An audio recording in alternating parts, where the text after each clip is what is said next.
Shalom, shalom, shalom, shalom. Shalom, shalom. À toutes les personnes qui vont se connecter. Shalom, shalom, que Dieu vous bénisse. Que l'Esprit du Seigneur soit avec vous. Que la grâce de Dieu soit avec vous à ce moment où nous allons libérer les mystères concernant le célibat. Nous avons un thème cette semaine sur vaincre l'esprit du célibat. Je voudrais que quelqu'un m'aide à partager ce live, partager dans les groupes, partager pour les personnes qui vont prendre le live en cours. Que Dieu vous bénisse. Vous pouvez partager. Je fais ça déjà. Partager. Je vais partager le live avant de commencer à parler.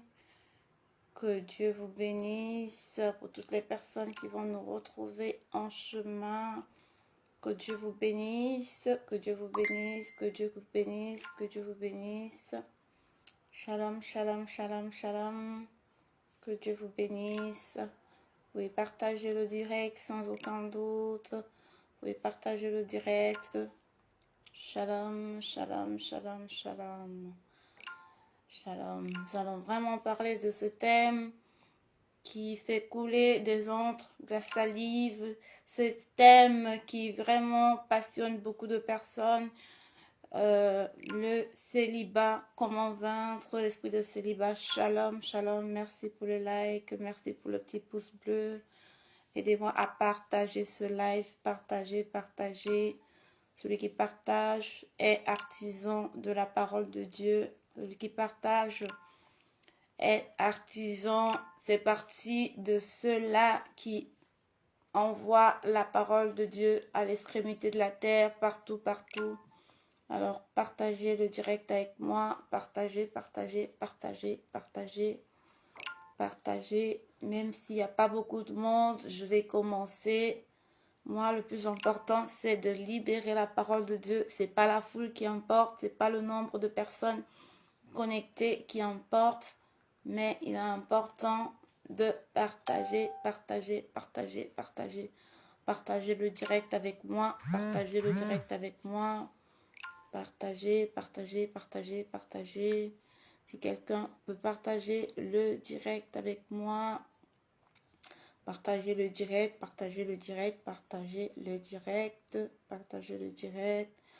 Que Dieu vous bénisse. Toute personne qui va partager le direct dans les pages de mariage, dans les pages de célibataires, partagez le direct. Je sais qu'il y a un célibataire qui voudra écouter ce message. Je sais qu'il y a une personne qui a besoin d'écouter ce message. Alors si tu es là avec moi, tu peux partager ce direct, tu peux partager ce live. Je n'ai pas besoin d'avoir des centaines de personnes pour commencer à libérer les oracles de l'Éternel. Mais il est important d'être connecté. Alors, si tu es avec moi, partage. Ça me fera plaisir, ça me fera du bien, ça m'encouragera de parler des oracles venant de la part de l'Éternel. Toi qui partages, que Dieu te bénisse, que Dieu te bénisse.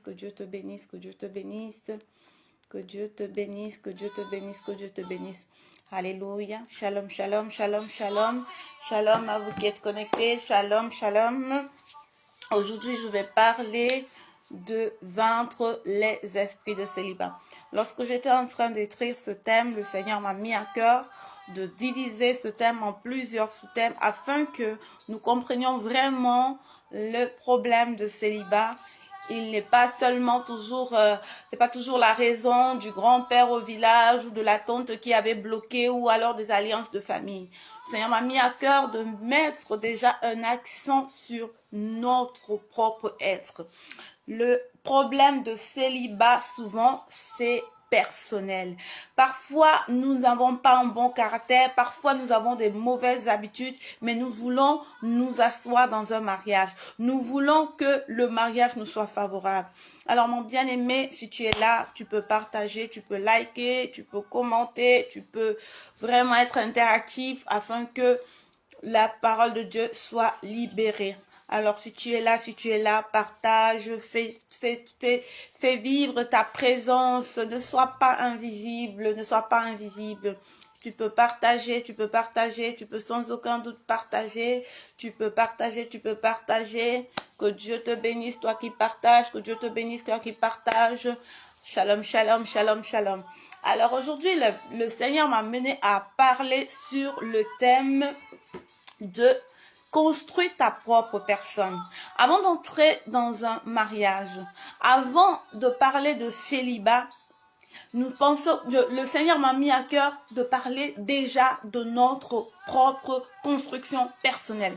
C'est pour ça que vous allez voir certaines personnes vont vers des coachs personnalisés, vers des coachs qui vont leur donner des conseils, qui vont leur donner des idées, des stratégies afin d'avoir plus confiance en elles, afin de s'asseoir dans une relation ou dans un mariage.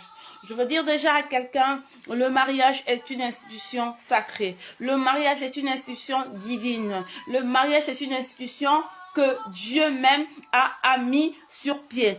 Alors, voilà pourquoi dans la Bible, dans le livre de Genèse 18, la Bible dit, l'Éternel Dieu dit, il n'est pas bon que l'homme soit seul. Je lui ferai une aide semblable.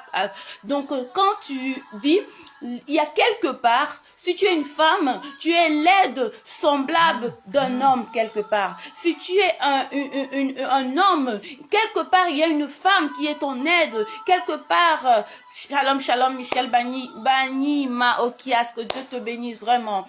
Que Dieu te bénisse. Merci vraiment d'écouter ces choses-là qui vont faire du bien, ces messages, ces choses-là qui vont vraiment donner une révélation profonde et nous aider à vraiment vaincre les esprits de célibat. J'étais en train de dire que le mariage est une institution divine. Le but de Dieu, c'est que tout homme soit heureux, que tout homme soit en paix. Il a dit, bien-aimé, je veux que tu sois en bonne santé et que tu prospères comme l'état de ton âme. Donc ça veut dire que lorsque tu prospères de façon physique, sentimentale, matérielle, c'est la volonté de Dieu. Et c'est la volonté de Dieu que tu sois béni. C'est la volonté de Dieu que tu sois dans un mariage. Dieu ne voudrait pas te voir seul. Il a dit, il est bon. Il n'est pas bon que l'homme soit seul. Ça veut dire que quelque part, si tu es dans le célibat, ce n'est pas la volonté de Dieu que tu vives le célibat. Alors c'est pourquoi il m'a amené à nous poser déjà des questions sur notre propre être. Bien aimé, vous allez voir des femmes qui veulent se marier, mais elles ont un caractère encore très difficile. Pas seulement des femmes, parce qu'il ne s'agit pas... Je parle des femmes maintenant, mais je vais toucher aussi les hommes. Lorsque tu veux te marier, il faudrait déjà que tu te vois dans ta tête, dans ton esprit, que tu te vois déjà comme une femme mariée, que tu commences à vivre comme cette femme-là qui est mariée, que tu commences à penser à une femme qui va gérer une maison, une femme qui gère une maison, une femme qui gère un foyer, une femme qui devra s'occuper des enfants, une femme qui devra s'occuper d'un mari, d'une belle famille, une femme qui ne pensera pas qu'à elle, mais qui sera amenée à penser à plusieurs personnes. C'est pour ça qu'il est important de commencer à travailler son propre être intérieur avant d'aller être l'aide semblable de quelqu'un. Si tu crois que c'est dans le mariage que tu vas aller devenir l'aide semblable, c'est là où tu vas commencer à travailler ton caractère. Mon bien-aimé, ça va être très difficile. Il est très important de commencer à travailler son caractère, ses valeurs, commencer à travailler ses habitudes, son entourage. Tu ne peux pas vouloir te marier et être toujours avec des gens qui veulent toujours sortir, avec des gens qui veulent toujours aller en boîte de nuit, des gens qui sont toujours dans les palabres, des gens qui sont toujours dans les batailles, dans des problèmes inutiles. Non, mon bien-aimé. Si tu rentres comme ça dans un mariage, tu vas ressortir aussi très vite. Ou alors tu auras un mariage qui ne sera pas paisible. Donc lorsque tu veux vraiment rentrer, lorsque tu commences à songer à te marier, commence déjà à travailler ton caractère, commence déjà à être cette femme vertueuse dont nous parle la Bible, parce que nous allons lire ce proverbe, c'est dans le livre de Proverbe 31. Commence déjà à te voir comme cette femme vertueuse qui veut se marier, comme cette femme qui veut se stabiliser. Commence déjà à ranger même ta garde-robe, à voir déjà on a souvent l'impression, on a souvent tendance à croire que lorsqu'on veut plaire, lorsqu'on veut se marier, il faut qu'on expose notre corps, il faut qu'on fasse des choses vraiment on n'a pas besoin de s'exposer, bien-aimé. Moi, je connais des personnes, je connais des témoignages où leur mari les a croisés avec une tenue, avec un pagne, un boubou qui ne faisait voir aucune partie de leur corps. Mais leur mari les a croisés. Leur mari a été connecté à eux ce jour-là et l'histoire est partie comme ça. Alors, mon bien-aimé, ma bien-aimée, toi qui as envie de te marier, ce n'est pas la peine de commencer à t'exposer, de commencer à te dénuder parce que tu crois que lorsque tu vas te dénuder, les hommes vont t'approcher, les hommes vont vouloir être avec toi. Mon bien-aimé, celle qui vient, l'homme qui vient quand tu es dénudé, l'homme qui vient quand tu es exposé, mon bien-aimé, il ne va voir que le côté charnel. Il ne va voir que le côté charnel d'abord parce que l'homme c'est les yeux, l'homme c'est le regard. L'homme c'est ce qu'il regarde. C'est après qu'il va voir que dans ce que je regardais, il y avait quand même une bonne habitude. Dans ce que je regardais, il y a quand même autre chose, mais c'est d'abord le regard. Donc ça veut dire que lorsque tu es d'abord déjà vulgaire, l'homme va se dire si je veux me marier à celle-ci, celle-là qui a déjà montré tout son corps, moi je ne veux pas d'une femme. Vous allez voir les hommes, ils vont vouloir voir certaines choses chez certaines femmes ils veulent pas de série avec elles, mais la femme qu'il veut mettre dans sa maison, il ne voudra pas qu'elle s'expose, qu'elle mette son corps, qu'elle mette ses cuisses dehors, ma bien-aimée, mon bien-aimé. Donc, lorsque tu veux déjà te marier, commence à revoir déjà tes tenues vestimentaires. Commence à revoir déjà ta façon d'être, tes compagnies. Tu ne peux pas être avec des gens qui sont toujours là, des filles qui sont toujours là à vouloir encore aller d'homme en homme. Non. Commence déjà à te recadrer. Commence déjà à te voir comme cette femme-là qui est assise dans un mariage. Commence déjà à te préparer psychologiquement comme cette femme-là qui a déjà son foyer. Et les choses vont aller dans ce sens. Vous savez, beaucoup d'hommes regardent parfois, ils voient une femme, elle est responsable, elle est posée, c'est ça qui attire. Vous allez entendre les gens du monde dire, la beauté attire, mais c'est le caractère qu'on épouse. Pourquoi? Parce qu'ils regardent ils regardent après le caractère, ils regardent plus loin que le caractère pour voir ce qu'il y a dans la personne. Mais nous les femmes, on a tendance à croire que lorsqu'on va on va montrer le superficiel, on va asseoir un homme. Non. Il est important de travailler son être intérieur. Il est important de travailler sa personne. Il est important. Et la Bible me dit dans Proverbe 31, Proverbe 31, verset 10, je crois, qui peut trouver une femme vertueuse? Vous voyez, la Bible nous demande déjà, nous les femmes, à être des femmes vertueuses. Une femme vertueuse, c'est quoi? C'est une femme qui a des qualités. Donc c'est celle-là qui est recherchée. Il y a des hommes, ils croisent des belles femmes. Il y a des belles femmes dehors, mais avec un caractère méchant, un caractère impoli. Je vous assure que ces femmes, dès que l'homme les a connues, ils tournent le dos. Vous allez dire, mais cette femme, elle n'est pas belle, mais vous avez vu son mari, comment elle a fait? Non, elle a peut-être un très bon caractère. C'est peut-être une femme vertueuse. Alors toi qui veux te stabiliser dans le mariage, toi qui veux te marier, commence à travailler ton caractère. Moi, je disais toujours, quand je priais, je dis, Seigneur, je vais être la femme de Proverbe 31, cette femme vertueuse. J'ai commencé à demander au Seigneur, travaille mon caractère, travaille ce qui n'est pas bien en moi, qui sera déplaisant pour l'homme que tu mettras dans mon côté. Si j'étais colérique, Seigneur, aide-moi à être moins colérique. Si j'étais, je sais pas quel caractère que moi-même je savais que non, on me reproche trop cette chose. Tu commences à travailler ce caractère. Parce que beaucoup de personnes, beaucoup de femmes croient, pas spécialement les femmes, beaucoup de personnes croient que c'est dans le mariage que, c'est comme si quand tu rentres dans le mariage, c'est là où le bonheur est. Non. Mon bien-aimé, ma bien-aimée, le bonheur, tu le portes en toi. C'est-à-dire que tu rentres dans un mariage avec ce que tu as pour donner à celui avec qui Dieu t'a mis. Et lui aussi rentre avec ce qu'il a pour donner ce qu'il y a de meilleur en lui. Le mariage ne transforme pas. Le mariage n'est pas une baguette magique où quand tu vas rentrer, boum, tu vas devenir une bonne femme, tu vas devenir quelqu'un de bien. Non, tu dois travailler ton caractère avant d'entrer dans le mariage. Tu dois travailler ton être intérieur avant d'entrer dans le mariage. Donc lorsque tu rentres dans le mariage, tu dois déjà être Si tu étais quelqu'un de colérique, tu commences déjà à être tempérant. Les fruits de l'esprit dont nous parle la Bible, comment dire, les fruits de l'esprit dont nous parle la Bible. Donc tu commences déjà à chercher toi-même à avoir les fruits de l'esprit en toi. L'amour, la bénignité, la tempérance. Être une femme tempérante, ce n'est pas que dès que ton mari arrive, tu commences à l'insulter. Tu étais où? Machin. Les hommes observent. Même dans les fiançailles, il y a des gens qui observent. Ils te regardent déjà dans les fiançailles. Tu es colérique, tu es comme ça. Il dit, oh.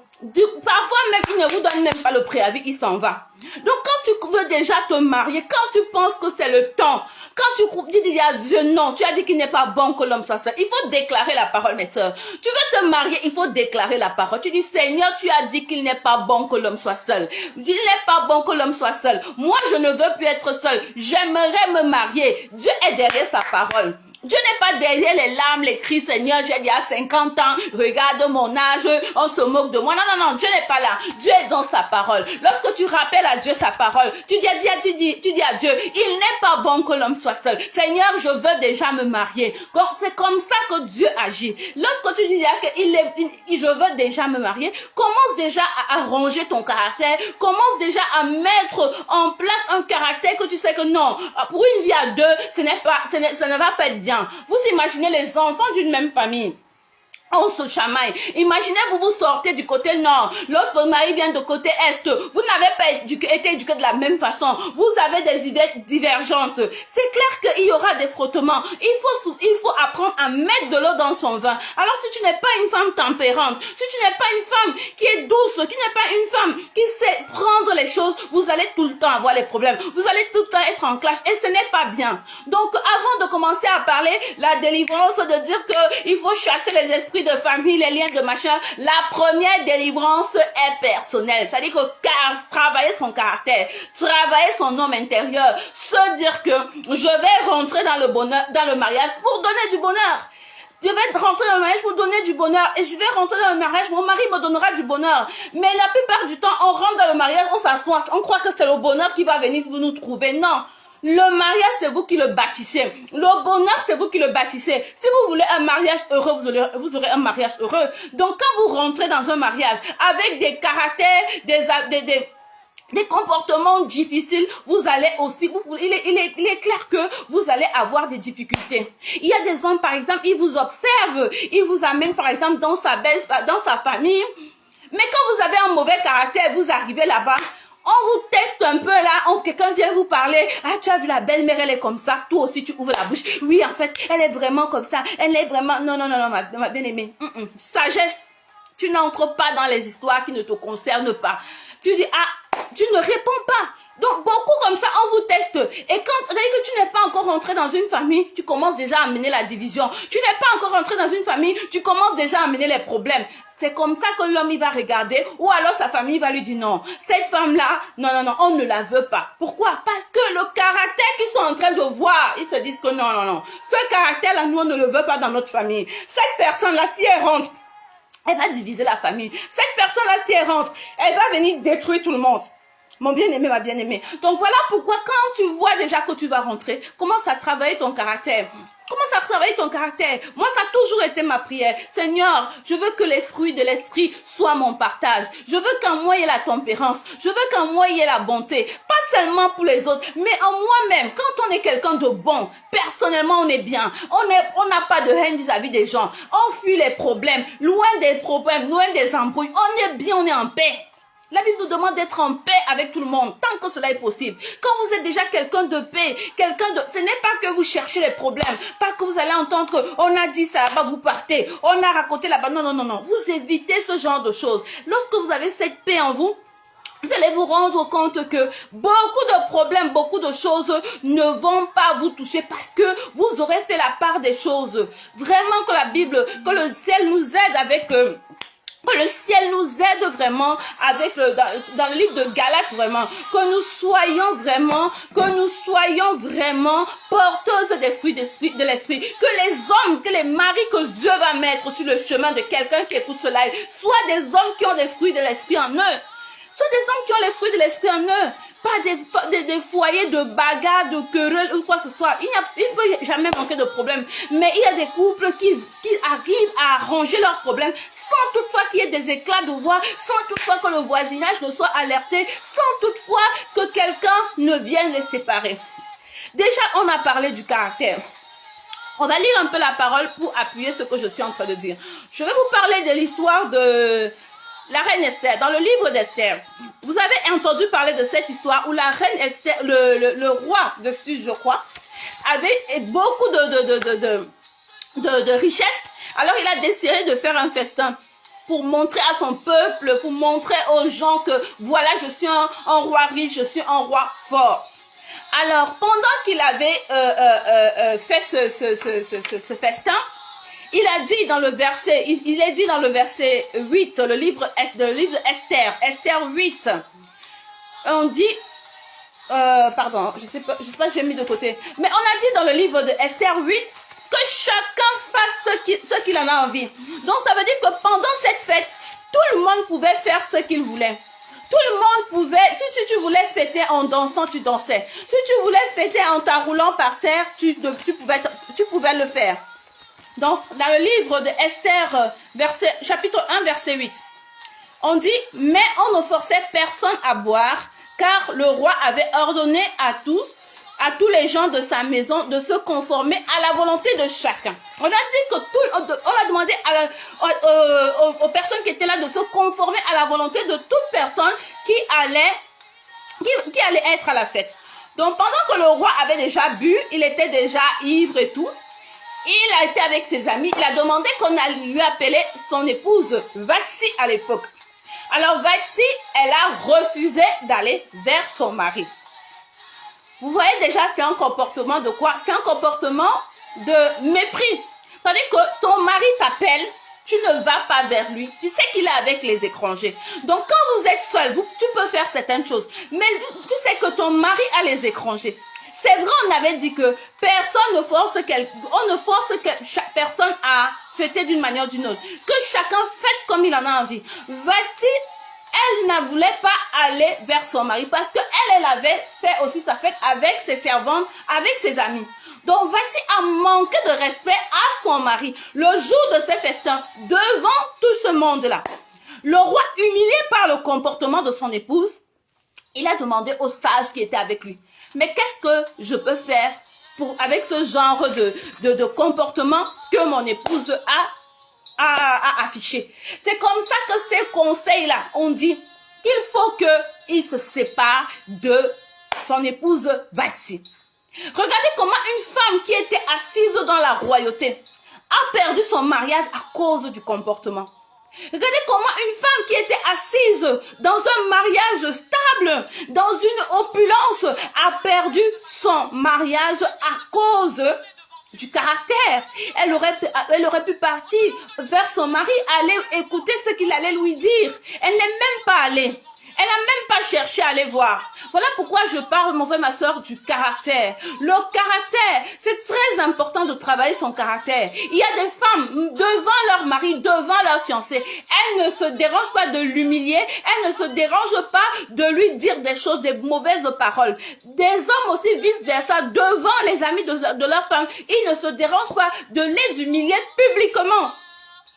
Regardez comment le caractère a fait perdre à Vashti la place qu'elle avait. Malgré qu'on a dit que chacun fait comme il voulait. Mais lorsque Vashti a refusé d'aller vers son mari, elle a été vraiment, cette loi-là, ces eunuques du roi-là ont dit au roi, il faut qu'il se sépare de Vashti parce qu'elle avait refusé d'aller vers lui. Il s'est senti humilié, il s'est senti rabaissé, il s'est senti blessé. Voilà pourquoi je parlais tout à l'heure du caractère. Lorsqu'on veut se marier, il faut déjà traiter son caractère. Vashti aurait pu aller vers son mari, elle aurait pu seulement aller voir, écouter pourquoi il avait besoin d'elle. Mais elle est restée, elle a campé dans ses positions. Le roi s'est senti humilié. C'est vrai, il aimait Vashti, mais face à cette humiliation, il a décidé de se séparer de Vashti. Vashti, on n'en a plus parlé, on n'en a plus entendu parler dans la Bible. On n'en a plus entendu parler d'elle parce que son histoire est finie comme ça. Voilà pourquoi il est important, mon bien-aimé, ma bien-aimée, de travailler son caractère. Je décrète et je déclare sur quelqu'un qui écoute ce live aujourd'hui que tout caractère hérité de ta famille, tout caractère par des mauvaises compagnies que tu as hérité, que cela te laisse maintenant, que cela te libère maintenant au nom puissant de Jésus-Christ de Nazareth. Oui, bien-aimé, il y a des caractères qu'on a même hérités dans nos familles. Voilà, il voit des familles colériques. La colère est leur partage. Tu provoques un homme de cette famille. Il est capable de bastonner tout un quartier. Tu provoques une femme de cette famille. Elle est capable de battre même des hommes. Il y a des caractères familiaux comme ça. Soit c'est l'hypocrisie. Soit c'est la haine. C'est-à-dire que quelqu'un rentre dans votre famille ou veut rentrer dans votre famille. Il est déjà rempli de haine. Et veut venir mettre cette haine dans votre famille. Et veut venir mettre cette haine dans votre famille. Voilà pourquoi c'est très très important de travailler son caractère. On va voir à côté de ça, Esther après qui a pris la royauté. Mais comment Esther a gardé la place de reine? Esther a gardé la place de reine à cause de son caractère et à cause de la grâce de Dieu qui est en elle. Mon bien-aimé, ma bien-aimée, j'ai envie de te dire, la grâce est ce qui va te propulser. La grâce, c'est la présence de Dieu. La grâce, c'est la faveur de Dieu. La grâce, c'est être avec le Seigneur. La grâce, c'est de confier au Seigneur ses projets. Lorsque tu confies à Dieu tes projets, il va te positionner où tu veux. Lorsque tu dis au Seigneur, Seigneur, je suis fatiguée de mon célibat. Il va te donner le mari qu'il te faut. Dieu connaît ton mari. Dieu connaît ton alter ego. Dieu connaît l'os où tu as été tiré. Dieu connaît la côte où tu as été tiré. Donc, lorsque tu veux déjà te marier, commence à lui confier ton mariage. Esther avait cette grâce. Elle était orpheline. Elle n'avait pas de, elle n'avait pas de côte sociale où on va dire que c'est la fille de, où on va dire que c'est elle, grâce à ses relations qu'elle est là. Esther est arrivée à cette place à cause de la grâce qui est en elle, à cause de la grâce qui est en elle. Vati a perdu son mariage à cause de l'impolitesse, à cause de son caractère. Donc quand tu veux te marier, travaille ton caractère.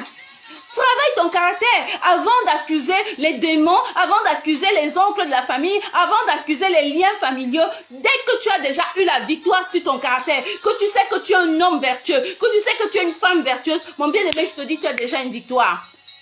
Tu as déjà une victoire, donc c'est très important. Esther a eu cette grâce parce que c'était une femme de prière. C'était une femme de prière. Elle s'est retrouvée dans la place, dans cette place, parce que Dieu positionne ses enfants. Cette place n'était pas sa place, mais par la grâce, par la parole, par la prière qui accompagnait la reine Esther. Regardez comment elle a même pu changer l'histoire des Juifs. Regardez comment elle a pu rentrer. Alors que le roi, il était interdit d'entrer dans la présence du roi sans être invité. Mais grâce à la prière, Esther est rentrée devant le roi et rien ne lui a été fait et l'histoire de sa famille a changé. Elle a changé l'histoire de son peuple. Voilà pourquoi on dit, la Bible nous dit dans Proverbe 31, je vais chercher le verset. La grâce est trompeuse, la beauté est trompeuse, la grâce est trompeuse et la beauté est vaine. Beaucoup de femmes se mettent en place,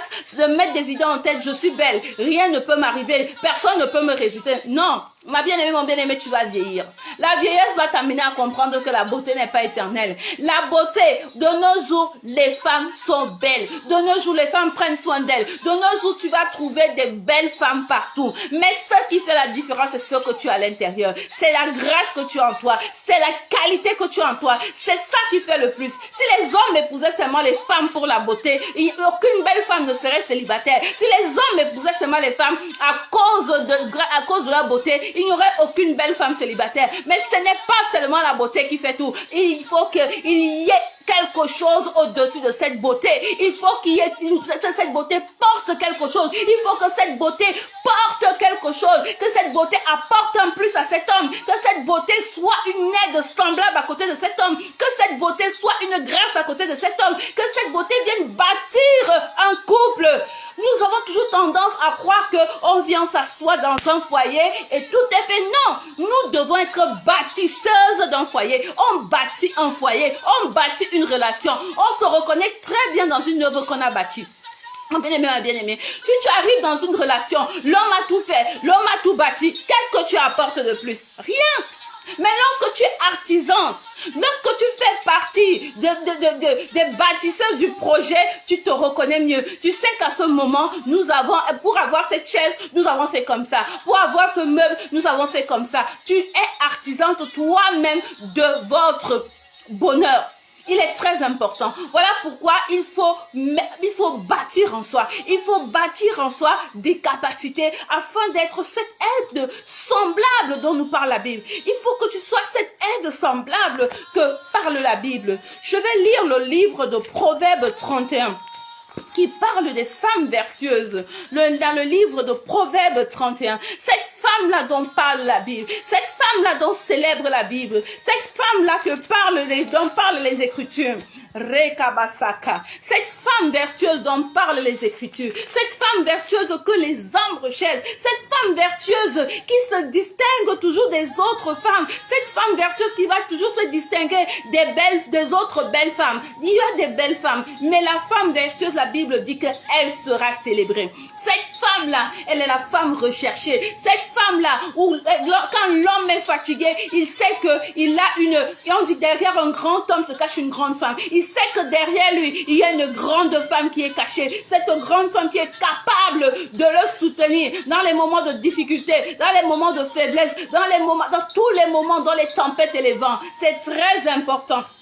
Oh Jésus. La Bible dit dans Proverbe 31, à partir du verset 10. Qui peut trouver une femme vertueuse?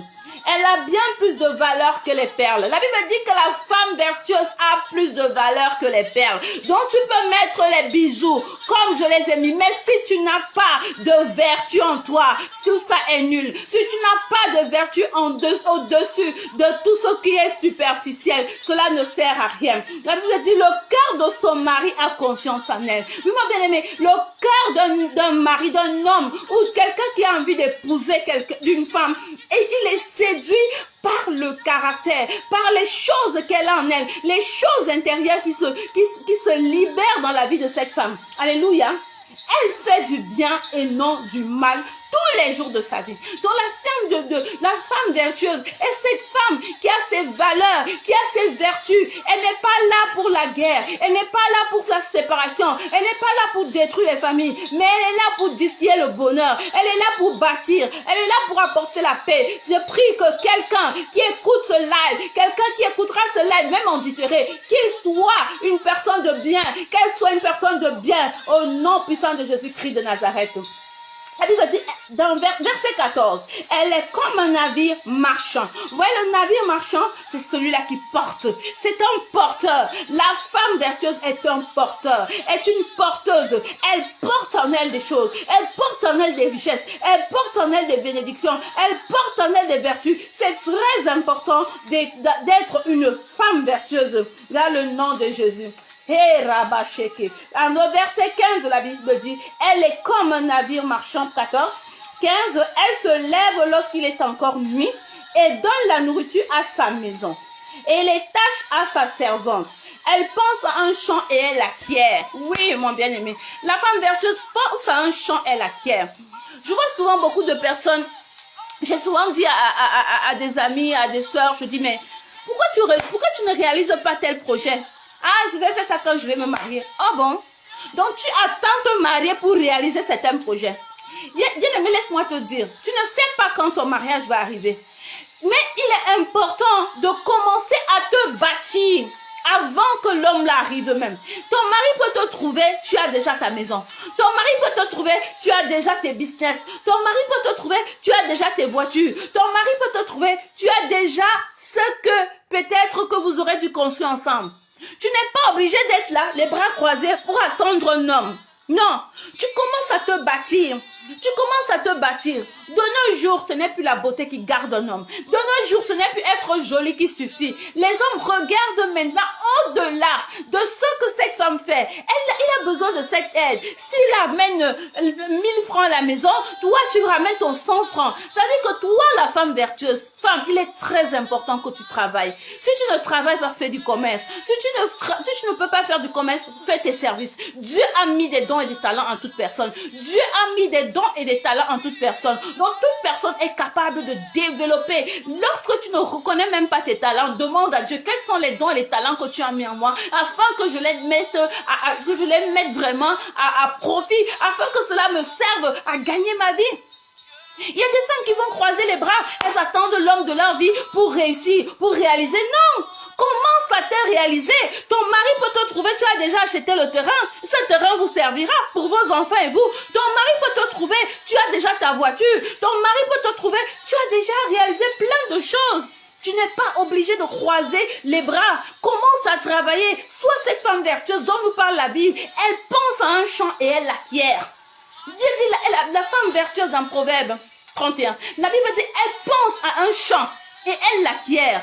Donc elle n'attend pas que son mari vienne lui donner l'argent pour acquérir son champ. Elle commence à réfléchir. Comment je vais faire? La femme vertueuse, c'est cette femme qui s'est développer. C'est cette femme qui sait multiplier ce qu'elle a en elle. Qui sait multiplier, c'est comme la parabole des talents. C'est cette femme-là qui sait développer les talents qu'elle a en elle, afin d'être déjà une bénédiction.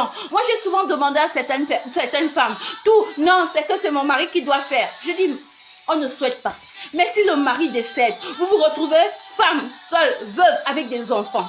Qui va s'occuper des enfants? Il faut déjà avoir ses responsabilités. Tu es une aide. Mais c'est pas pour dire aussi, ces femmes qui ont beaucoup d'argent, ce n'est pas parce que tu as beaucoup d'argent que tu n'es plus une aide semblable. La femme ne prendra jamais la place de l'homme, elle restera femme. Avec ses moyens, elle prend sa place, elle soutient, mais elle ne domine pas sur l'homme. Elle ne sera pas au-dessus de l'homme parce que, donc, de nos jours, beaucoup de femmes aussi, surtout indépendantes, sont célibataires parce qu'elles croient que avoir les moyens financiers, c'est montrer que oui, je suis capable, je m'en fous. Non, bien aimé, aucune femme ne peut être tranquille sans être épanouie dans un couple. Non, vous pouvez être seule, oui, mais il n'y a pas de paix, il n'y a pas de bonheur. La Bible dit, il n'est pas bon que l'homme soit seul. Donc, même si tu as des moyens financiers, plus que ton mari, il est le chef de la famille. Tu es son aide semblable. Tu es le chef de famille. C'est parce que beaucoup d'hommes de nos jours sont en train de fuir leurs responsabilités. Ils sont en train de changer les rôles. Ce n'est pas parce que la femme a plus d'argent, on commence à déposer tous les fardeaux sur la femme. Non, elle est une aide. Elle est un secours. Elle est un appui. Si l'appui prend déjà la tête, et la tête alors ça se passe comment? Donc, c'est important de se développer, de travailler. Les hommes de nos jours, la société est très très capitaliste. Les gens regardent plus. Qu'est-ce qu'elle a? Qu'est-ce qu'elle apporte? Elle travaille. Avant, on épousait nos mamans pour leur qualité, parce qu'elles savaient faire à manger, parce qu'elles savaient cuisiner. Mais de nos jours, on va regarder qu'est-ce qu'elle a de plus, qu'est-ce qu'elle apporte, elle travaille où. Donc ça veut dire que toi, qui ne fais rien, toi-même tu te disqualifies déjà. À part la grâce de Dieu qui peut te localiser, mais la société est tellement capitaliste. Et la société est tellement capitalisée au point où la femme qui ne fait rien, l'homme qui ne fait rien, lui-même il se disqualifie déjà.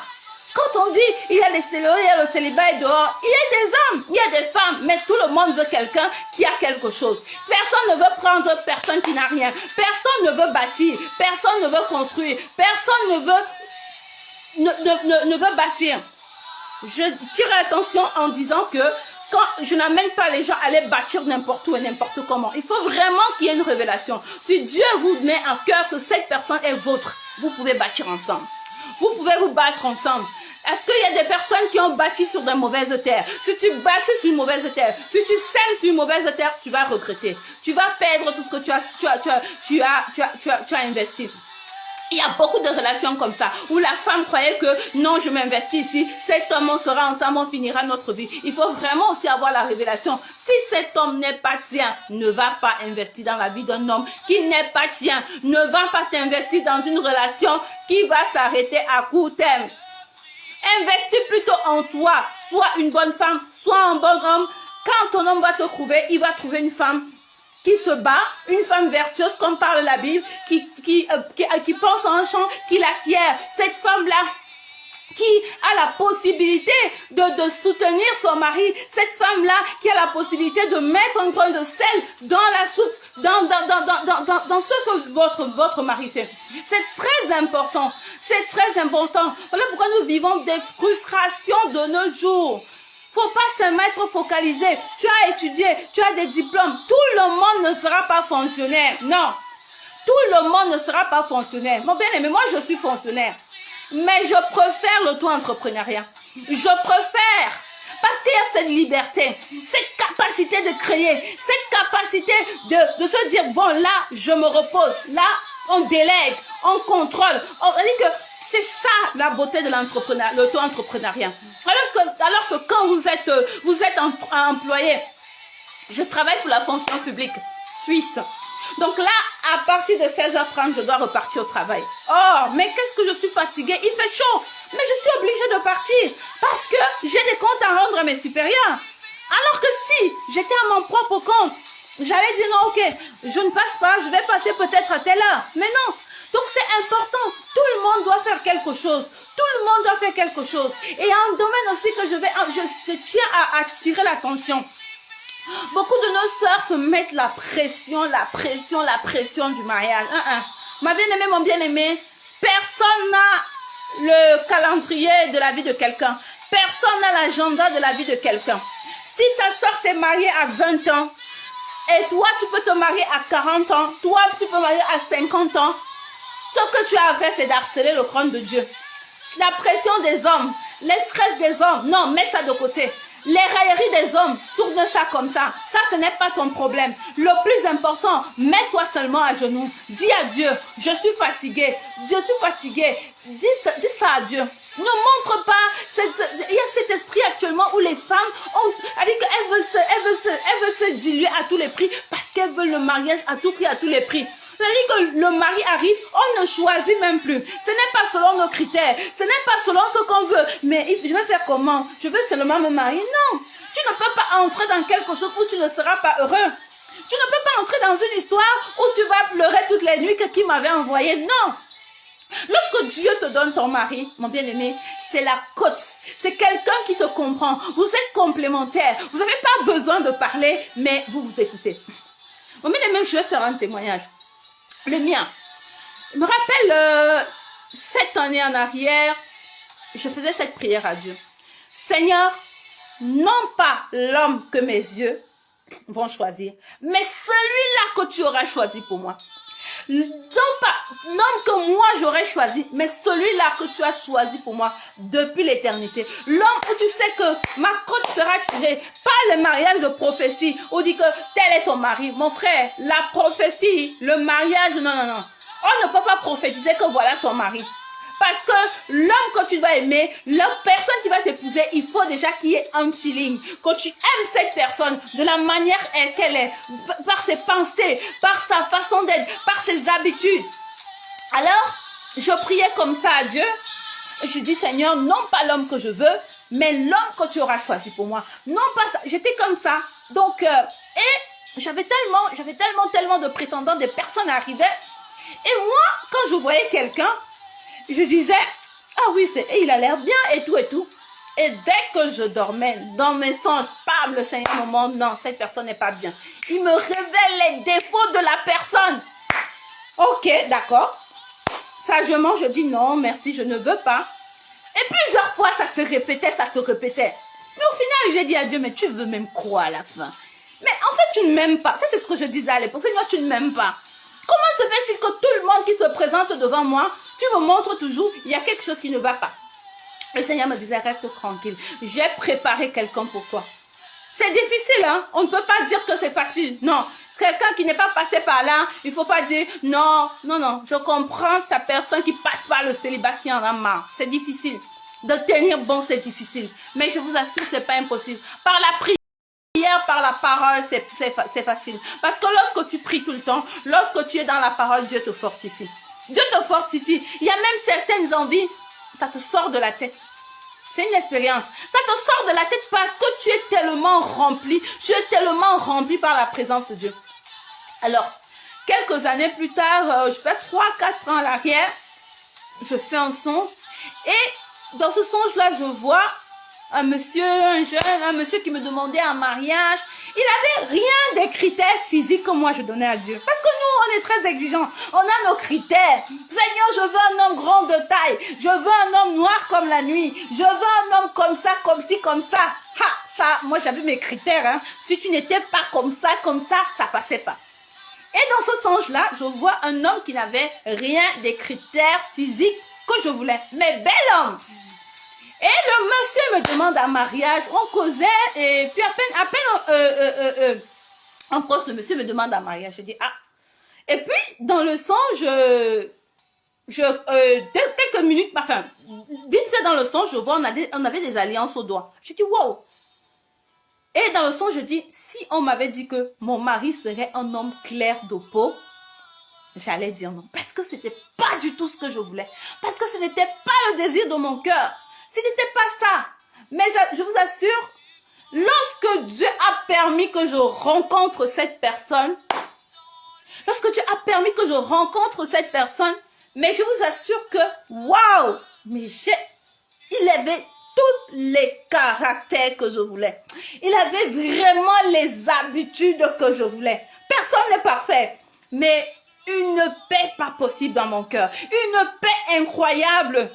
Quelqu'un qui m'encourage dans la parole de Dieu. Mais bien aimé, moi, le Seigneur m'a appelé à son œuvre depuis. Mais j'étais rebelle, je refusais, je dis non, je peux pas servir Dieu. Non. J'avais honte de parler de Jésus. J'avais honte de parler de la parole de Dieu. Non, je serais ridicule. Moi, on va me voir en train de parler de Dieu. Moi, mon but, c'était, je vais être une bonne chrétienne, je vais aller à l'église, je vais payer ma dîme, mes offrandes, je vais faire beaucoup de bien, m'occuper des veuves, des orphelins. Mon but, c'était d'être une puissante femme d'affaires. Je disais, non, avant mes 40 ans, je dois être milliardaire, je dois être...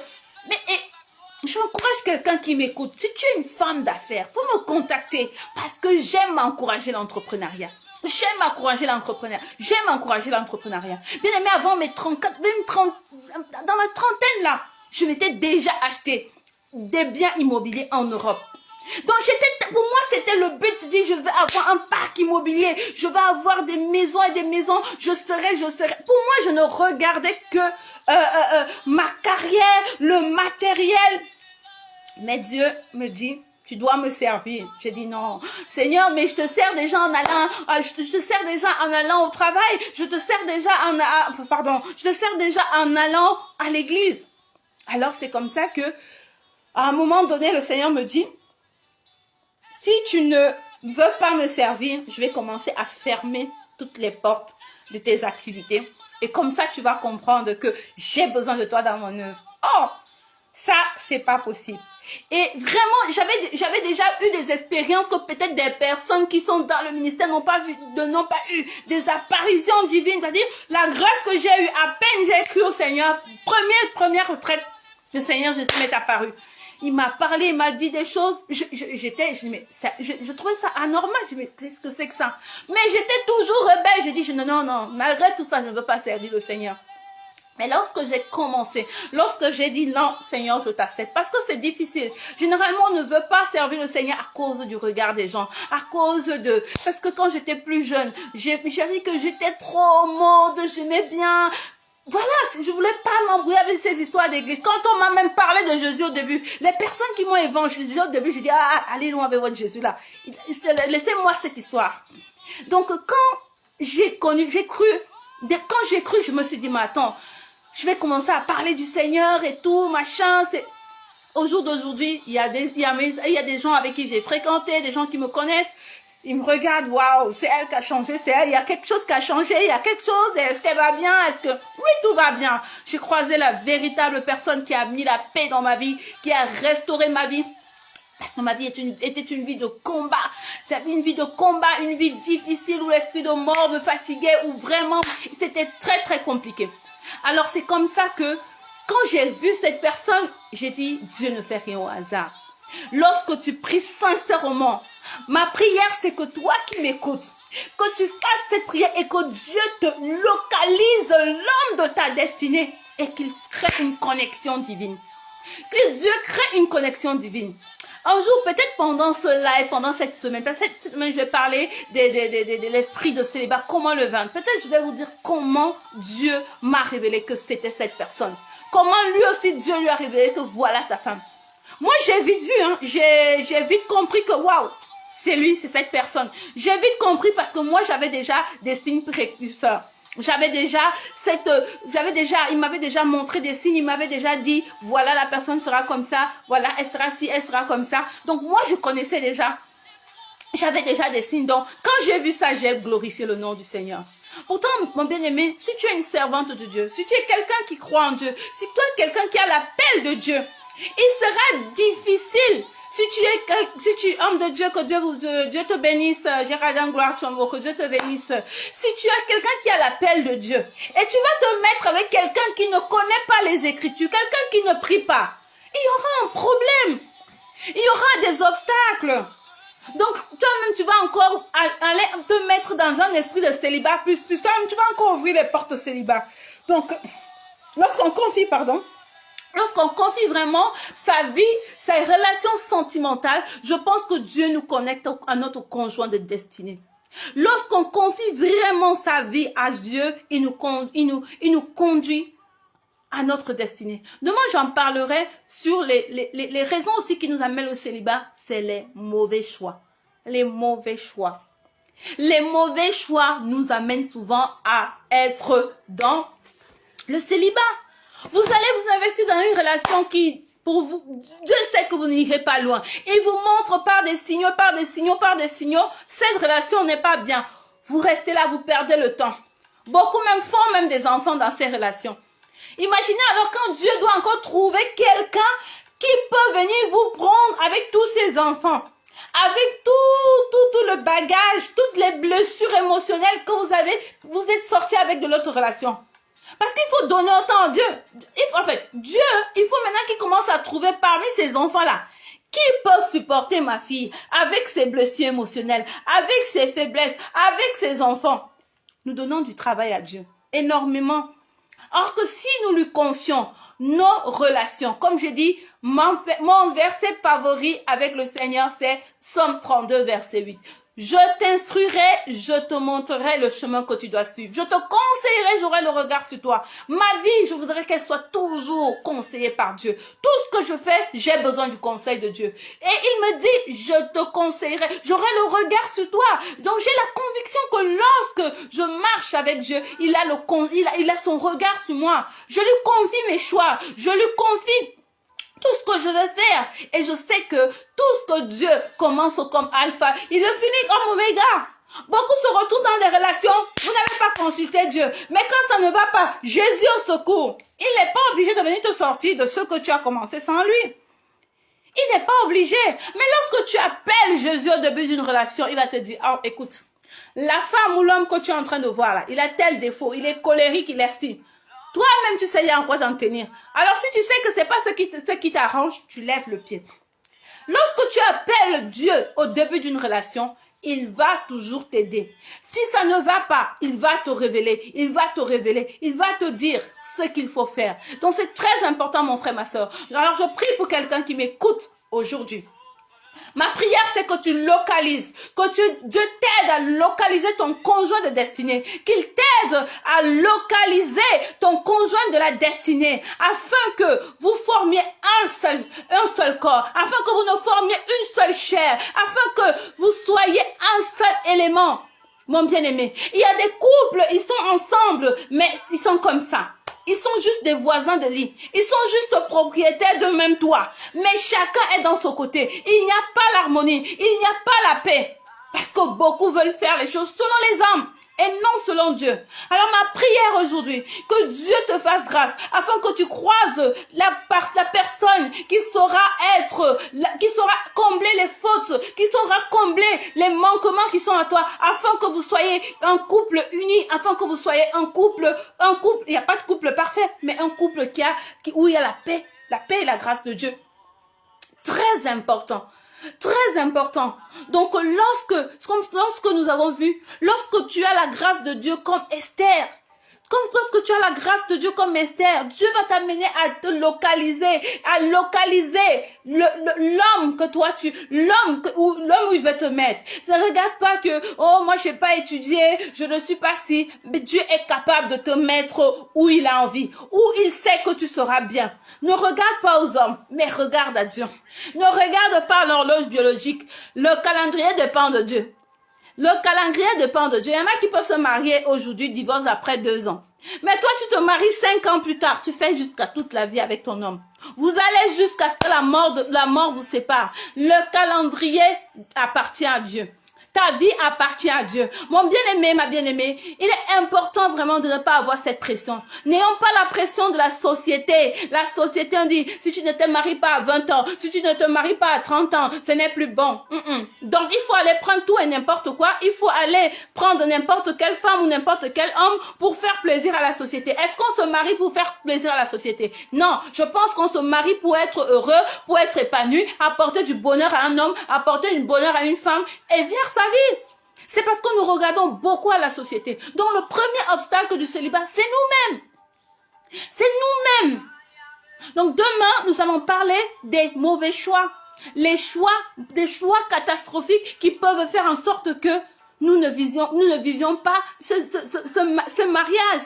Il y a des relations, comme j'ai parlé lors des esprits de mari, de femme de nuit, il y a des relations où dès que tu rentres, les problèmes rentrent dans ta vie. Il y a des relations où tu te dis, non, si j'avais su, je ne serais jamais rentré là-dedans. Tu vas croiser un homme parce que tu veux te marier comme tout le monde. Un homme qui est volage, infidèle comme tout, pas possible. Il va venir te donner la maladie. Et généralement, ces personnes, vous mourrez même avant la personne qui a ramené la maladie. La personne qui a même amené la maladie, il reste en vie.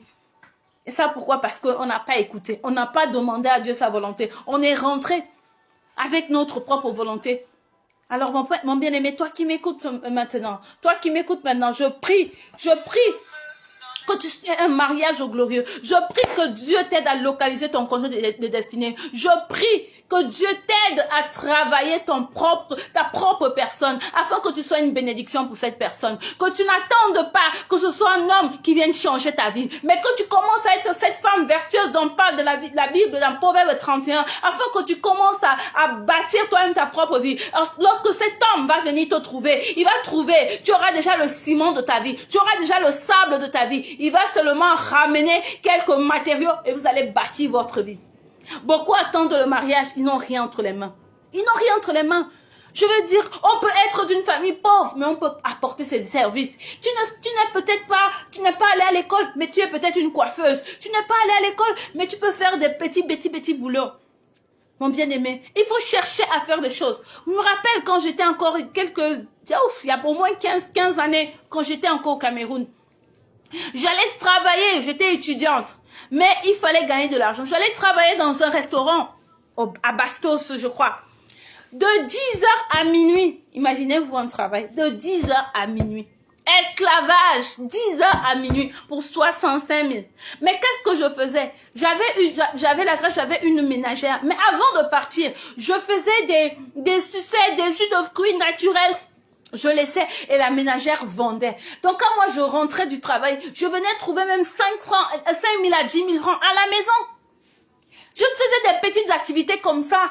Plus que je travaillais, je me suis retrouvée en train, c'est-à-dire que j'avais, à l'âge de quoi, j'avais 20 ans. J'ai ouvert ma première entreprise au Cameroun. 20 ans. Pourquoi? Je n'avais pas, c'est pas un parent qui m'avait donné de l'argent. Ce n'est pas un parent qui m'avait donné un fonds de commerce. Mais je réfléchissais. C'était difficile. Je n'avais pas, j'ai fait faculté de droit au Cameroun. Mais pour gagner de l'argent, je suis allée faire une formation hôtelière dans le tas. Donc ça veut dire que j'ai payé, je crois, 10 ou 15 000 par mois pour apprendre le métier. Et quand j'ai eu même seulement 2 mois, je savais que non, je sais déjà comment tenir un plat, machin servi dans un 4 étoiles. Je suis allée, j'ai commencé à chercher du travail. Lorsque j'ai eu ce travail, à côté de ça, je faisais des petites activités. Je vendais des jus de fruits. La ménagère restait vendre. Imaginez-vous si vous trouvez 10 000 francs à la maison. Et c'était bien fait. 10 000 francs à la maison de jus de fruits. En un mois, vous avez au moins 200, 300 000 francs. Plus votre salaire. vous investissez ça quelque part. Vous allez arriver. D'une manière ou d'une autre, lorsqu'il y a la grâce de Dieu, vous allez arriver. Amen, shalom. C'était une parenthèse pour encourager quelqu'un, pour fortifier une femme, pour dire que tu ne rentres pas dans le mariage comme tu es avec ton corps physique seulement. Rentre avec un bagage, dans le but d'aller bâtir une relation. Rentre dans le mariage, dans le but d'aller construire, dans le mariage, afin d'aller soutenir cet homme, afin d'aller soutenir la vision de cet homme. Si c'est un homme de Dieu, que tu soutiennes son ministère, que tu soutiennes ses affaires, que tu soutiennes votre vie de famille. Alléluia. Oh, bien-aimé. Que le nom du Seigneur soit béni. Que la grâce de Dieu soit sur tout le monde qui a écouté ce live. C'est bien, nous parlons de mariage. Il est important de vivre ces choses sur terre. Mais n'oublions pas, Jésus revient bientôt. Jésus revient bientôt, c'est très important, je dis toujours. Le salut est la chose la plus importante. Vivons pour notre salut. Vivons comme si Christ rentrait aujourd'hui. Vivons comme si Christ allait rentrer demain. Allez rentrer aujourd'hui, pardon, pas demain. Il est très important. On doit s'accomplir sur terre, mais toujours penser au salut. Toujours penser au salut des âmes. Toujours penser à quelqu'un qui ne connaît pas Jésus. Parle de Jésus. Parle à quelqu'un qui veut connaître Christ. Je prie maintenant, quelqu'un qui va m'écouter ou en direct, qui m'écoute en direct ou qui va m'écouter en différé. Si tu n'as pas donné ta vie au Seigneur, je prie que tu fasses cette prière avec moi. Père éternel Jésus, je te donne ma vie. Merci parce que tu es mort sur la croix de Golgotha pour moi. Je voudrais que tu sois mon Seigneur et Sauveur personnel. Que tu m'accompagnes tous les jours de ma vie jusqu'à ton retour. Au nom de Jésus, Amen. Alors, shalom. Comme je vous ai dit, demain, on va continuer. Ce sera les choix qui nous amènent à rester dans le célibat. Les mauvais choix. Parce qu'un bon choix vous amène dans le mariage. Un mauvais choix vous détruit la vie. Combien de personnes ont des vies détruites à cause des mauvais choix? Combien de personnes, l'homme vient, il vient vous mentir qu'il va vous épouser. Il vous fait 3, 4 enfants. Lorsque vous avez beaucoup d'enfants, il dit qu'il ne peut pas épouser une... il ne peut pas épouser une femme qui a déjà les enfants. Il va épouser une qui n'a pas d'enfant. Maintenant, quel homme va venir vous prendre avec tout ce bagage? Vous ne travaillez pas. Vous voyez, cette femme, elle commence à déprimer, elle commence à être mauvaise, elle perd même la foi. Beaucoup ont fait fuir la foi à certaines personnes à cause de ces histoires. Vous avez dit, Jésus m'a abandonné, ma sœur. Jésus t'a pas abandonné. Si tu l'avais écouté, tu ne serais pas rentré dans cette relation. Si tu avais écouté Jésus, tu aurais attendu. Dieu, quand il te promet, il va accomplir. Mais seulement nous sommes pressés. On dit, on veut aider Dieu. Non, les gens disent, le monde, ils disent souvent, aide-toi et le ciel t'aidera. Oui. Ça ne marche pas avec tout. Il y a des choses, attends, ne va pas avant Dieu. Il y a des choses, ne travaille pas sans Dieu. Laisse Dieu faire, laisse Dieu bâtir. Laisse Dieu bâtir. Si tu veux courir plus que Dieu, accident. Si tu veux courir plus que Dieu, obstacle. Laisse Dieu faire. Pendant que toi, tu es en train, les gens se moquent de toi, Dieu est en train de travailler ta femme dans le secret. Dieu est en train de travailler ton mari dans le secret. Et quand tu vas vivre la gloire de Dieu, tu vas entendre les langues des jaloux. Nanani, nanana. Non. Mon frère, ma soeur, que Dieu te bénisse. Vous qui avez écouté ce live, que Dieu vous bénisse. Moi, je ne regarde pas au nombre. Même si c'est une personne, je prêche, je parle, je libère les oracles. Je fais ma mission. Je n'attends pas les foules. C'est Jésus mon salaire. C'est Jésus qui me récompensera. Mais je sais que ce message va bénir quelqu'un. Que la gloire de Dieu soit avec vous. Shalom. À demain.